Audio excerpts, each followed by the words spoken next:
हम सुनाते हैं, आप सुनिए नई नई कहानियां बोलतीकहानी.com पर। और एक एडल्ट सेक्शन भी है। आज ही डाउनलोड करिए मोबाइल ऐप और मजा लीजिए कहानियों का। बोलतीकहानी.com पर आप सुनेंगे कहानी अभिनेत्री। अरे यार, ये मेहता भी बड़ा बोर आदमी है। क्या बात करूंगा इससे, घंटे भर चिपक जाएगा। कह दो उससे कल ऑफिस में मिले मुझसे, अभी मैं सो रहा हूँ।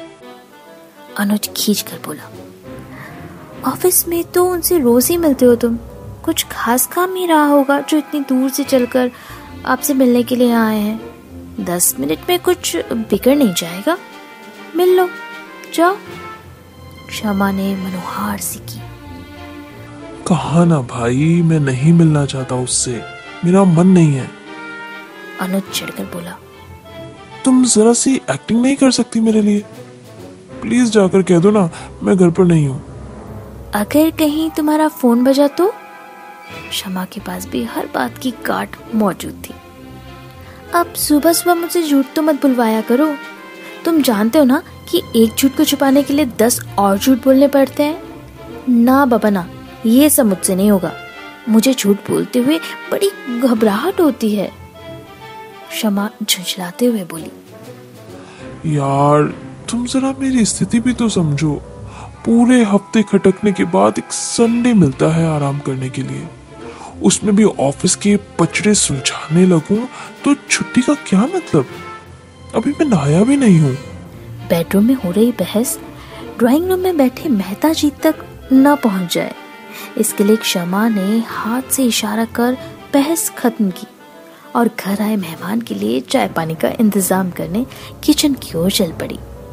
इधर अनुज ने भी समझ लिया कि क्षमा कुछ नहीं करेगी, इसलिए हार कर कपड़े बदल कर ड्राइंग रूम की ओर चल दिया। संडे की छुट्टी अब बर्बाद तो होनी ही थी। मेहता के जाने के बाद आधे दिन बहानेबाजी पर बहस होगी और बाकी समय दोनों का मूड खराब रहेगा। क्षमा ने तय कर लिया था कि अब वो ऐसे मुद्दों पर बहस करेगी ही नहीं जिसका कोई हल न हो। हमेशा यही होता रहा है। अनुज कहता है, तुम क्या यार मेरे लिए इतना सा झूठ नहीं बोल सकती? वो जवाब देती है, नहीं, अगर झूठ पकड़ा गया तो मैं ठीक तरह से झूठ बोल नहीं सकती। सामने वाला सूरत देखकर समझ लेगा कि झूठ बोला जा रहा है। दोनों अपनी अपनी कहते मगर हल न निकलता। क्षमा सब समझती थी। अनुज का विभाग और पोजीशन ही कुछ ऐसी थी। अक्सर लोग सुबह शाम आते और अपनी अपनी समस्याएं लेकर देर तक उनके पास बैठे रहते।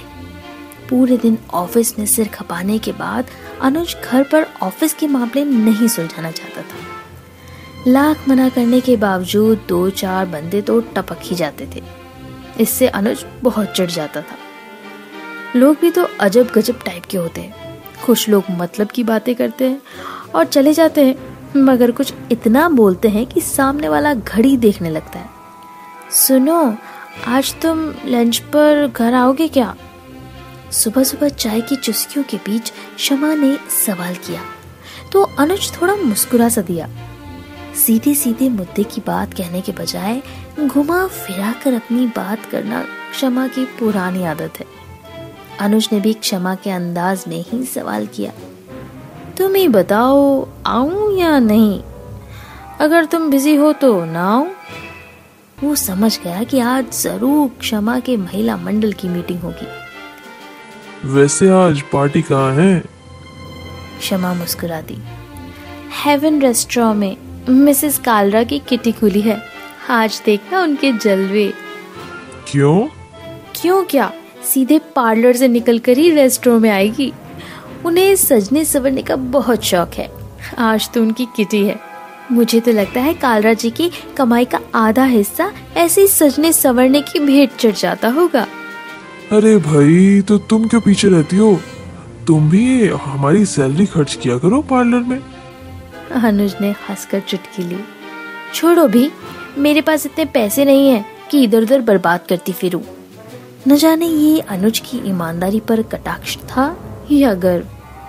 अनुज ने अपने दिमाग पर ज्यादा जोर डालना मुनासिब न समझा। प्रत्यक्ष में इतना ही बोला। तुम चली जाना, और हाँ, खाने की चिंता मत करना, मैं कैंटीन से मंगवा लूंगा। शाम को घर पहुंचते हुए देर हो गई क्षमा को। तो कैसी रही तुम्हारी पार्टी? टाई की नॉट खोलते हुए अनुज ने पूछा। बड़ी मजेदार पार्टी थी आज, क्षमा उत्साह से भरपूर शब्दों पर जोर देकर बोली। पता है, आज मिसेस भल्ला ने अपनी वेडिंग एनिवर्सरी की ट्रीट भी दी थी। रम्या शुक्ला ने अपनी बेटी के एंगेजमेंट की खबर दी। आज तो पूछो मत, हाउसी में मेरा फुल हाउस निकला। नोट लहराते हुए क्षमा ने अपनी विजय पताका फहराई। वाह, और क्या क्या खाया? खाने की तो पूछो मत, क्षमा की हंसी थमने का नाम ही नहीं ले रही थी। मिसेस शर्मा ने तो दही भल्ले, समोसे और मिठाइयों का पूरा पहाड़ अपनी प्लेट में सजा दिया था। सीमा ने खाने की होड़ में अपनी शिफॉन की साड़ी पर पूरी चटनी ही गिरा दी। उफ, क्या क्या होता है ना किटी में। अच्छा अनुज, तुम्हें पता है रम्या की बेटी अपनी कलीग से शादी कर रही है। आजकल रम्या कितनी मोटी हो गई है, पूछो ही मत, पर उसे लगता है कि वो स्लिम है। अनुज चुपचाप क्षमा की बातें सुन रहा था। फिर एकाएक जैसे क्षमा ने विषय बदला। एक अच्छी बात बताती हूँ, रीटा अग्निहोत्री के बेटे का IIT में चयन हो गया है, अच्छी रैंक है। मुझसे भी सब पूछने लगी सोनू के बारे में। मैं क्यों पीछे रहती? मैंने भी कहा कि सोनू का चयन डिफेंस में हो गया है, पर हम उसे वहाँ नहीं भेज रहे हैं। मगर वो तो पहले राउंड में डिस्क्वालीफाइड हो गया था क्षमा। अनुज ने क्षमा की बात काटते हुए कहा।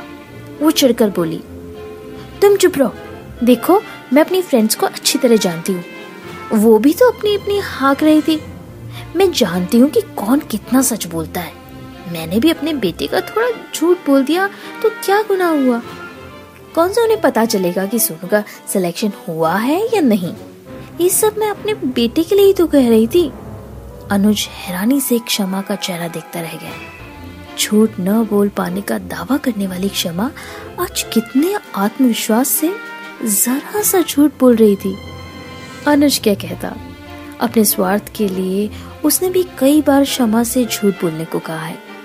अब बेटे की खातिर सही, क्षमा ने एक्टिंग के गुर तो सीखे। बिना ट्रेनिंग वाली इस टैलेंटेड अभिनेत्री को अनुज कई क्षण तक अपलक देखता रह गया। बोलतीकहानी.com पर आपने सुनी कहानी अभिनेत्री। हम सुनाते हैं, आप सुनिए नई नई कहानियां बोलतीकहानी.com पर।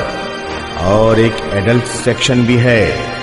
आज ही डाउनलोड करिए मोबाइल ऐप और मजा लीजिए कहानियों का।